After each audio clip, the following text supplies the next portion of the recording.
महाराष्ट्र विधानसभा चुनाव 2024 के नतीजों ने राजनीतिक पंडितों को भी हैरान करके रख दिया। हालांकि एग्जिट पोल ने महायुति की जीत का अंदाजा लगा दिया था, लेकिन महायुति 288 में से 220 से ज्यादा सीट पर जीत जाएगी, इसकी उम्मीद किसी को नहीं थी। महायुति की जीत ने जहां सबको हैरान कर दिया, वहीं महाविकास आघाड़ी की हार ने भी कई सवाल खड़े कर दिए, क्योंकि इस गठबंधन ने 5 महीने पहले हुए लोकसभा चुनाव में शानदार जीत हासिल की थी। फिर 5 महीने में ऐसा क्या बदल गया जो महाविकास आघाड़ी इतनी बुरी तरह से हार गई? और उससे भी बड़ा सवाल ये कि आखिर महाविकास आघाड़ी की इस हार का असल कसूरवार कौन है? अगर इस सवाल का जवाब ढूंढने जाएंगे तो एक ही जवाब मिलेगा, और जवाब है कि आघाड़ी अपनी हार की जिम्मेदार खुद है। देखिए, हर सरकार के खिलाफ सत्ता विरोधी लहर होती ही है।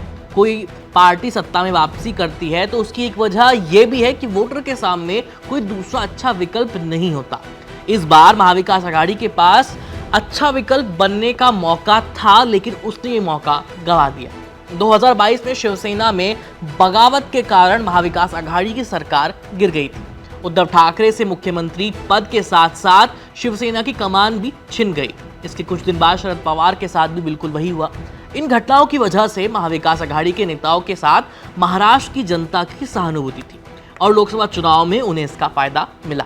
उद्धव ठाकरे और शरद पवार ने लोकसभा चुनाव में एकनाथ शिंदे और अजीत पवार दोनों को पछाड़ दिया था, लेकिन महाविकास आघाड़ी के नेता लोकसभा चुनाव में अपनी कामयाबी को हजम नहीं कर पाए, और उनका ओवर कॉन्फिडेंस ही उन्हें ले डूबा। सीटों के बंटवारे से लेकर के मुख्यमंत्री पद तक महाविकास आघाड़ी के नेता लगातार आपस में ही भिड़ते रहे, और नतीजा सबके सामने है। इस बार सरकारी योजनाओं के चलते भी लोगों के मन में महायुति का अच्छा खासा प्रभाव था, और महाविकास आघाड़ी इस प्रभाव को कम नहीं कर पाई। इसके अलावा महाविकास आघाड़ी के नेता गवर्नेंस और नारों के मुद्दों पर भी महायुति को घेरने में कामयाब नहीं हो पाए, जबकि अजीत पवार के साथ साथ बीजेपी के कई नेताओं ने योगी के बटेंगे तो कटेंगे और मोदी के एक हैं तो सेफ है के नारे का विरोध किया था, और ले देकर आखिर में धारावी प्रोजेक्ट को अडानी के साथ जोड़कर राहुल गांधी ने मुद्दा बनाने की कोशिश जरूर की, लेकिन बाकी मुद्दों पर उनके ही आघाड़ी के नेता पिछड़ गए।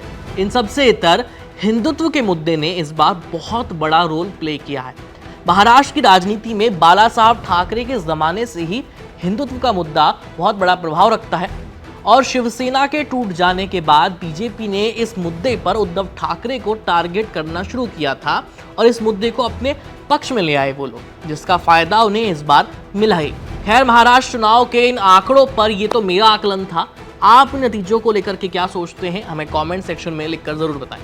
मेरा नाम है आयुष, देखते रहिए एबीपी लाइव।